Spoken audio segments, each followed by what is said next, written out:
Tentar perceber as expectativas dos nossos comentadores para a nova temporada. Miguel Praia, bem-vindo para mais um ano de MotoGP. As tuas expectativas para a nova época, tendo em conta aquilo que viste até agora?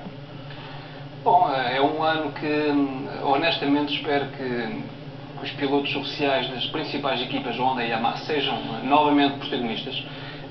Realmente, agora nos testes do Qatar, a Ducati surpreendeu toda a gente a ocupar o lugar cimeiro. Pena não termos tido o terceiro dia de testes para percebermos em situações de corrida como é que a Ducati se iria comportar, ou seja, já sabíamos que a moto é perfeitamente válida para uma volta rápida, como provaram os pilotos oficiais, mas se realmente é rápida numa distância total de corrida, essa é a grande questão que todo o paddock quer neste momento ver respondida. Mas olhando um bocadinho para a categoria de uma forma genérica, para a MotoGP, a Yamaha deu um salto comparativamente com aquilo que foi em 2014. Já a última parte de temporada, tanto de Rossi como de Lourenço, foi forte, mas o meu candidato continua a ser o mesmo. Eu acho que o conjunto Marc Marquez e Honda é um conjunto fortíssimo. Estou curioso, até porque de qualquer maneira os testes oficiais foram feitos apenas em duas pistas. Uma claramente é uma pista Honda, a segunda, o circuito do Qatar, é um circuito normalmente, pela teoria, dizem que é mais Yamaha, mas o que é certo é que Marc Marquez se deu muito bem. Um foi claramente superior, no segundo intrometeu-se entre as duas Ducati, mas não tivemos o terceiro dia. Pelo que, deste ponto de vista, também não houve mudanças de cadeiras nas principais equipas, pelo que os protagonistas, quanto a mim, serão os mesmos. Grande ponto de interrogação para mim aqui será a Ducati. Vitor Martins, destaques nos treinos de pré-temporada. Sabemos que os tempos valem o que valem, de qualquer forma, que indicadores? Bom, eu creio que, como dizes, que os treinos valem o que valem, mas creio que ainda assim Marc Marquez mostrou que continua a ser o homem a bater. Portanto, eu creio que será o principal candidato e todos os pilotos pensam em bater o Marc Marquez. Os testes estão todos os pilotos presentes e naquelas situações podemos tirar apenas algumas ações, não podemos tirar grandes conclusões. Aliás, se olharmos para os anos anteriores, houve pilotos que deram muito nas vistas ao longo dos testes de pré-temporada e depois esses resultados não se materializaram ao longo do ano nas corridas. Portanto, é preciso olhar com alguma cautela, mas ainda assim, das poucas conclusões que podemos tirar, eu penso que Marc Marquez será o homem a bater. É bom ver o ressurgimento das Ducati, vamos ver, como o Miguel dizia, se isso se confirma também nas corridas. O último dia de treinos no Qatar impediu que as equipas fizessem simulações de corrida e podemos tirar outras conclusões, já sabemos que a Ducati é rápida numa volta só. Fica ainda essa incógnita, será que consegue manter esse ritmo ao longo de uma corrida? E não esquecer também as marcas que chegaram ou que regressaram este ano ao campeonato, a Suzuki e a Aprilia, com resultados um pouco diferentes, mas com boas expectativas para se poderem intrometer também na luta, pelo menos pelos 10 primeiros. A Suzuki especialmente parece ter melhorado bastante em algumas questões de fiabilidade nos primeiros testes que foi realizando ao longo do ano. No inverno as coisas parecem ter melhorado, portanto é com alguma expectativa também que espero ver as corridas da Suzuki. Não no primeiro grande prémio, o circuito do Qatar, o grande prémio do Qatar é peculiar. As condições da pista... também é o responsável da Suzuki a falar sobre isso, precisamente. Pronto, exatamente. Logo depois do primeiro grande prémio não podemos tirar grandes conclusões, esperemos pelos seguintes. Rui, bem-vindo mais uma vez também. Alguma classe mais competitiva, em teoria, na nova época? Não, será, em teoria, sempre Moto 3, apesar de ser a mais pequenina, será aquela que é mais competitiva. Por tudo aquilo que vimos ao longo do ano passado, chegámos a ver 20 pilotos a lutarem pela primeira posição e, ao que tudo indica, vamos voltar a ver isso nesta nova época. Moto 2 continua a ser uma incógnita, porque vimos também no ano passado, por exemplo, o Takaki Nakagami fazer excelentes registros nos treinos ou nos testes pré-temporada e depois acabou por não confirmar isso durante o campeonato, por isso terá sempre aqui a haver aqui uma incógnita, apesar da semelhança das motos, mas parece-me que as equipas mais empenheiradas vão continuar a fazer a diferença. Talvez mesmo a Moto 3 seja a categoria mais renhida e aquela que vai até proporcionar o maior espetáculo. Muito bem, e tudo começa como habitualmente no Qatar, já neste domingo. Tudo acaba a 8 de novembro em Valência. Total são 18 provas para desfrutar na Sport TV.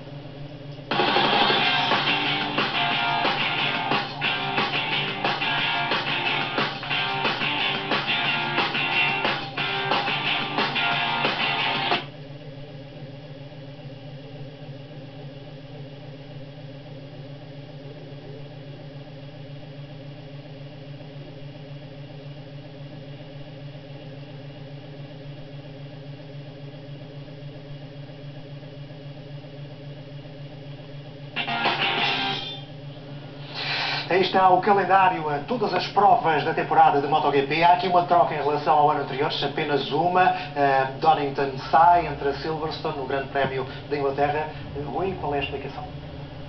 Donington ia regressar ao campeonato de forma temporária para substituir, entre aspas, o circuito que ainda está a ser construído no país de Gales, que seria esse o grande prémio que iria encaixar nesta data. Entretanto, dificuldades económicas com o país de Gales e com os pagamentos agendados a Donington acabaram por provocar um volte-face, volta tudo atrás e Silverstone fica no campeonato. Veremos se por mais um ano, se por mais tempo ou não, mas acaba por regressar novamente ao calendário de onde tinha saído para entrar Donington nessa situação provisória. Miguel, já correste em Donington, já correste em Silverstone, qual é o melhor circuito para ti? Mais agradável, digamos assim. Para os pilotos, claramente Donington. Para as equipas e infraestrutura, de certa forma, Silverstone é muito mais moderno, mas a Donington é uma das grandes catedrais do motociclismo e tem um traçado com um sobe e desce muito desafiante para os pilotos, no qual Silverstone, de certa forma, é um circuito moderno, aborrecido, completamente plano, muito rápido, muito largo também, mas que não tem a tradição e o carisma que Donington tem. Vítor, novidades para a nova época, o que é que vamos ter de diferente em relação ao ano passado? Sabemos que as principais alterações estão previstas para o próximo ano, mas o que é que podemos dizer aos nossos telespectadores? Bom, talvez que esta seja, digamos assim, uma temporada de transição. Em 2016 vêm novos regulamentos, outra vez, nos últimos anos têm mudado praticamente todos os anos, mas esperamos que desta vez fiquem estáveis durante algum tempo. Portanto, a partir de junho deste ano há um congelamento no desenvolvimento dos motores, portanto, a partir de junho até ao final da temporada não pode haver mais desenvolvimento dos motores, portanto, os motores são homologados e selados serão aqueles que serão usados até ao final do ano. Há a introdução de novos compostos da Bridgestone, que já vimos no ano passado, apenas esporadicamente, aquele pneu assimétrico dianteiro que passa a estar agora disponível também, e um composto extra duro. Por causa disso também a Bridgestone introduz então novas cores para que nós... Já agora proponho que vejamos também essa novidade a pensar em quem nos segue lá em casa, o novo sistema de marcação de pneus, também para podermos acompanhar Vítor Martins da melhor forma. Exato, portanto, além das cores que já conhecíamos do ano passado, é introduzida aquela banda azul, é o último pneu que vemos ali, é o pneu assimétrico, passa a ser identificável pela banda azul na lateral do pneu, e temos também o extra duro, que é o primeiro da primeira fila, que passa a ser identificado com a risca amarela. São pneus que serão usados apenas em alguns grandes prémios, não em todos, mas assim são facilmente identificáveis. Mesmo com os pilotos em pista, quando vemos grandes planos das motos, podemos perceber que pneu é que cada piloto está a usar. Como dizia, é uma época de transição, portanto temos ainda aquela questão das motos Factory e das motos Honda. Ducati, Suzuki e Aprilia, apesar de serem Factory, beneficiam ainda de algumas regras Factory Open, não é? Exatamente, das Open, como acontecia com a Ducati no ano passado. Não é? Podia usar, por exemplo, o pneu mais macio que estava interdito às motos Factory. Essa distinção continua a haver, portanto, Suzuki, Aprilia e a Ducati, como não venceram nem subiram ao pódio 3 vezes a seco nos últimos anos, podem beneficiar disso. E depois, em 2016, temos um ano totalmente novo regulamento técnico. Ainda não está bem decidido o número de pneus, de motores, perdão. Este ano continuamos a ter os mesmos que no ano passado, 5 para as equipas oficiais, para as motos Factory, e 12 para as outras. A partir do próximo ano será um número igual para toda a gente. Não está definido ainda esse número, continua a haver reuniões nesse sentido. Este é o último ano da Bridgestone. No próximo ano vem a Michelin que tem testado, depois de cada 3 dias de testes de pré-temporada, a Michelin tem testado um dia, quase sempre com os pilotos de testes, mas os pilotos oficiais também já tiveram a oportunidade de testar os pneus.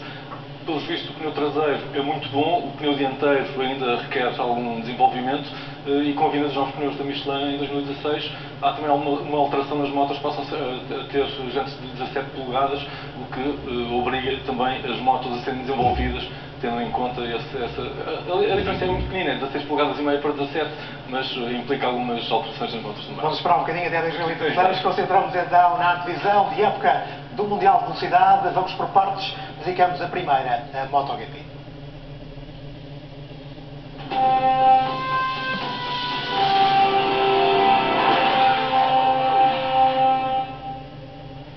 Novidades na grelha, confirmações e surpresas de pré-temporada, resultados de testes e afins. O primeiro olhar sobre o MotoGP está aí na voz do jornalista Eduardo Doutrão. É ele que surge outra vez como o grande alvo a bater. As duas temporadas extraterrestres de Marc Márquez na categoria principal levam os adversários a colocar o ponto de mira na onda do espanhol. Bicampeão do mundo de MotoGP, Marc Márquez entra para mais uma época como o grande favorito e os testes realizados antes do arranque da competição no Qatar comprovam isso mesmo. Novembro de 2014 em Valência, fevereiro de 2015 em Sepang, no mesmo mês novamente em Valência e finalmente em Losail no mês de março. Marc Márquez só não colocou o seu nome na primeira posição da folha dos tempos combinados no Qatar, onde se realizou a derradeira dupla sessão. Aí o piloto catalão ficou atrás de Dovizioso e à frente de Yannon. E podemos, a partir destes dados, lançar uma das, ou mesmo até, a grande questão para a temporada de 2015. Estará a Ducati de regresso à luta pelas vitórias e até, quem sabe, de volta à batalha pelo título? É uma pergunta que fica no ar.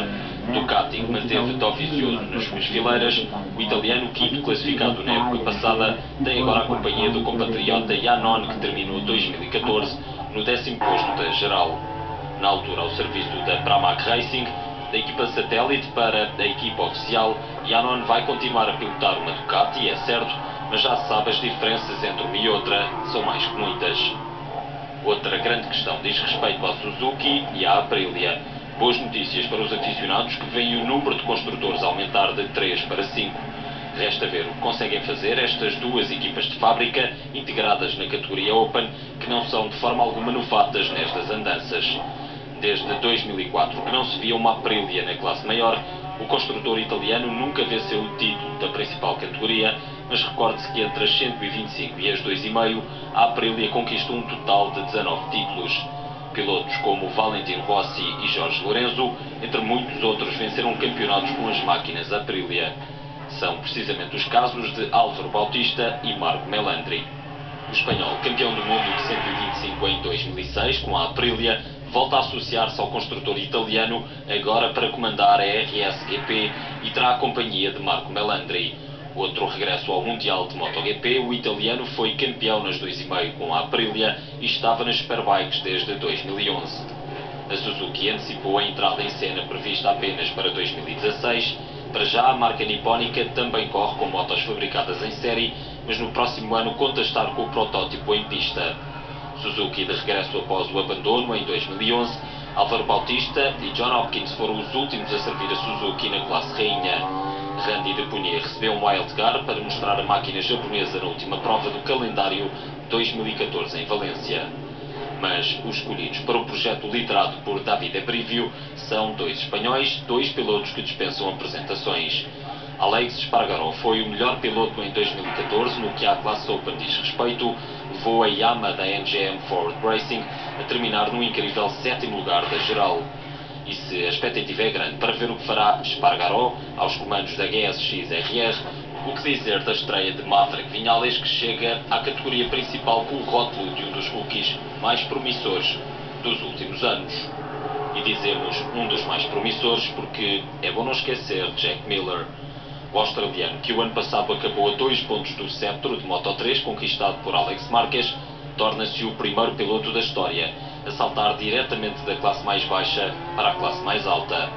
Das Moto3 para as MotoGP o salto é grande. Se correr bem, é muito provável que o australiano fique pouco tempo na CWM LCR Honda. Falta falar de Eugene Laverty e Lorie Baz. O francês vai ser colega de equipa de Stefan Bradl na Forward Racing. Eugene Laverty passa a fazer dupla com Nicky Hayden na Aspar. 25 pilotos, 14 equipas, são, Rui, bons números para atacar esta temporada? Sim, sem dúvida, principalmente porque temos dois construtores de regresso, a Suzuki e a Aprilia, mas temos também aqui um plantel multicultural, pilotos de vários países, e não estamos tão concentrados agora na Europa, especialmente Espanha e Itália, como durante algum tempo vivemos apenas nos pilotos desses países. Temos o irlandês, no caso do Eugene Laverty, continuamos a ter americanos, se bem cada vez menos, a escola perdeu-se, mas acho que acima de tudo o mais importante é termos 2 novos construtores e quando se sabe que estão já outros a preparar também a sua entrada para um futuro muito próximo.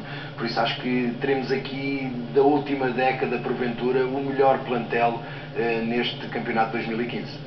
Nós já vamos falar de marcas um pouco mais à frente. Vamos já à concorrência, Miguel Praia. Quem é que poderá lutar com marcas com o título mundial? São os 3 suspeitos do costume? Sim, são os 3 suspeitos do costume. Eu iria começar por Dani Pedrosa. Dani Pedrosa, que escolheu este ano, grande alteração em Dani Pedrosa, que escolheu a sua equipa a dedo. É um Dani Pedrosa mais sereno, mais feliz, segundo dizem, mas que é sempre visto como um Dani Pedrosa que estará ali mais para dar apoio, porque todas as suas tentativas saíram completamente furadas. Dani Pedrosa é imbatível nos seus dias, mas falta aquele instinto matador, agressivo que Marc Marquez tem e sobra. Por isso, Dani Pedrosa, quanto a mim, não é atualmente o principal candidato ao título, a não ser que esta mudança radical ali no seio da sua equipa, como aconteceu tal e qual como Valentino Rossi, e resultou para o italiano, a não ser que ele tire algum coelho da cartola, e os tempos realmente parece não quererem transparecer a boa forma que Dani Pedrosa revela neste momento. Vamos ter que esperar um bocadinho pelos resultados. Depois, os pilotos oficiais Yamaha. Lorenzo assume que está na sua melhor forma da sua vida, planeou a estratégia e o seu treino no inverno de uma forma completamente diferente, não vai começar o ano tocado como aconteceu o ano passado. Alguns erros também há mistura. É verdade, não é? Ninguém surge tocado a partir da nova época. É verdade, ou seja, dos candidatos ao título, ninguém parece magoado, o que é bom para o espetáculo, é excelente. Mas estava eu a dizer, Lourenço aparece, segundo ele próprio afirma, na melhor forma da sua vida, juntamente com aqui umas evoluções na Yamaha, nova caixa seamless. Dizem eles, isto é algo que os pilotos afirmam, ganham cerca de 5 metros na travagem, ou seja, conseguem travar 5 metros mais tarde, porque a redução é feita mais suave, isto dá mais estabilidade no momento da travagem e faz com que a moto ganhe algo que a Honda tinha como vantagem. Portanto, e isso é algo que dá confiança tanto a Valentino Rossi como também a Jorge Lourenço. Quanto a mim, estes são claramente os 3, 4, aqui vou tirar um bocadinho Pedrosa desta equação, são os 3 grandes candidatos ao título, sendo que a Ducati aparece com uma moto completamente nova também. Era só sorrisos a primeira vez que estrearam a moto em pista, porque a moto é pela primeira vez virada. Eu lembro-me de ler frases do Vizioso que dizia até na volta de saída da boxe, eu de uma forma completamente tranquila, a moto virava, algo que desde que estou na Ducati nunca aconteceu. E realmente a velocidade no Qatar surpreendeu. Primeiro porque os pilotos afirmaram que nem sequer colocaram o pneu mais macio. Isso é assustador para a concorrência. E depois, falta ver, como é óbvio, perceber o que é que a Ducati poderá fazer com 2 litros a mais de gasolina. Sabemos Ducati que... é open, não é? Exatamente, ou seja, não podemos esquecer isso. Sabemos que no Qatar a gasolina é muito importante, ou seja, ter mais 2 litros de gasolina para gastar faz com que a moto vá claramente andar mais. Sabemos também que os resultados estão condicionados, ou seja, o futuro da marca e o facto de ter estas benesses de pneus e de quantidade de litros extra viverá em função dos resultados. A partir do momento que a Ducati consiga atingir a seco a sua primeira vitória, esta benesse irá desaparecer, portanto a Ducati vai ter que jogar um bocadinho bem com isso também, mas eu acho que a Ducati vai ter claramente aqui o ano de regresso às vitórias, porque todos nós sabemos que o campeonato começa verdadeiramente, talvez, em Jerez ou eventualmente na Argentina, porque estes 2 circuitos, como vamos ter a oportunidade também de ver na peça, e o Vítor já há pouco disse, estes circuitos são muito particulares. O circuito de Sepang e o circuito de Losail são circuitos com retas muito grandes, são circuitos particulares, feitos também em condições de umidade, de temperatura, corrida noturna. É algo complicado e eu acho que o verdadeiro campeonato começa, como sempre se disse, na Europa, em Jerez, em maio. Recém-chegados, Vítor, deixa-me puxar por Jack Miller, de Moto3 para MotoGP, será um bom exemplo para falarmos de rookies? E podemos aqui fazer uma comparação interessante, que é comparar os rookies mais mediáticos, que são Jack Miller e Maverick Vinales. Maverick Vinales, ainda por cima, com uma moto que está a regressar, que passou por problemas de desenvolvimento, problemas de fiabilidade essencialmente, e que fez resultados que podemos considerar bons, tendo em conta que Maverick Vinales está a pilotar na MotoGP pela primeira vez e é o regresso da Suzuki, portanto, depois de vários anos de ausência. Jack Miller tem uma moto um pouco diferente, aquela moto, digamos, de competição cliente da Honda, portanto não é uma moto igual a Marc Marquez, por exemplo, tem algumas diferenças, e deu esse salto brutal. Portanto, o Maverick passou pelas Moto 2, o Jack Miller passou diretamente das Moto 3. Vai ser curioso, volto a dizer, os testes não nos permitem tirar grandes conclusões, certamente para o Jack Miller e também para o Maverick Vinales foram assumidos mais como uma aprendizagem, tentar perceber a moto e como é que ela reage a cada alteração que eles fazem nas afinações, como é que reage com cada tipo de pneus, etc. E agora, ao longo da temporada, quando eles forem acumulando quilómetros e fazendo corridas, porque é que depois se revelam verdadeiramente, é que podemos ver em que pé estão, mas de facto creio que está muita gente de olhos postos no Jack Miller. Falou-se muito dele no ano passado, quando se começou a falar que ele poderia dar o salto direto para as MotoGP, portanto há uma grande expectativa. É certo que mecanicamente não tem uma moto oficial, uma moto igual à de Marc Marquez, do Daniel Pedrosa, mas não deixa de ser uma MotoGP competitiva.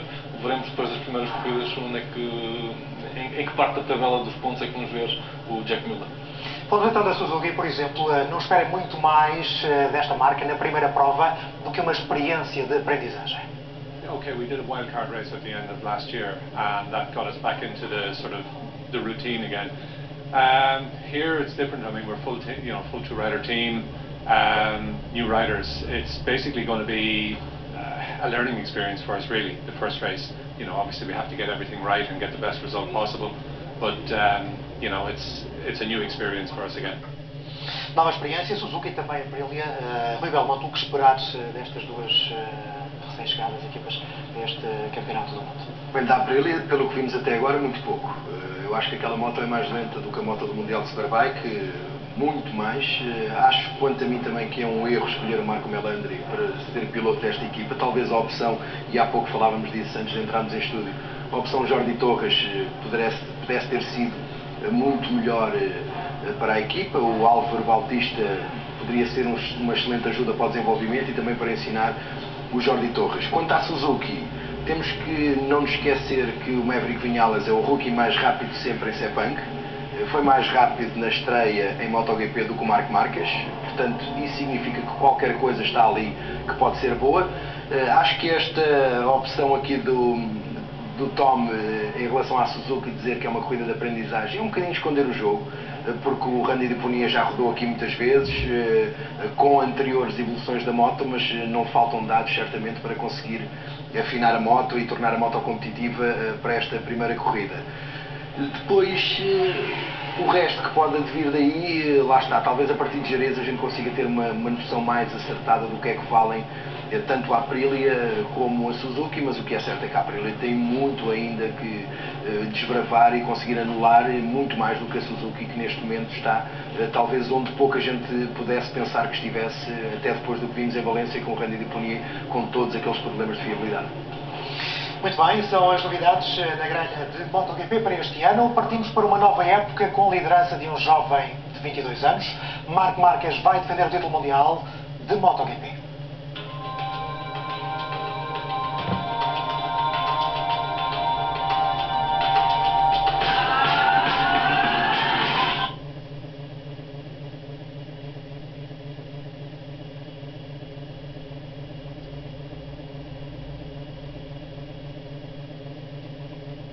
O principal concorrente na luta pelo título, aí está a entrevista com o campeão do mundo.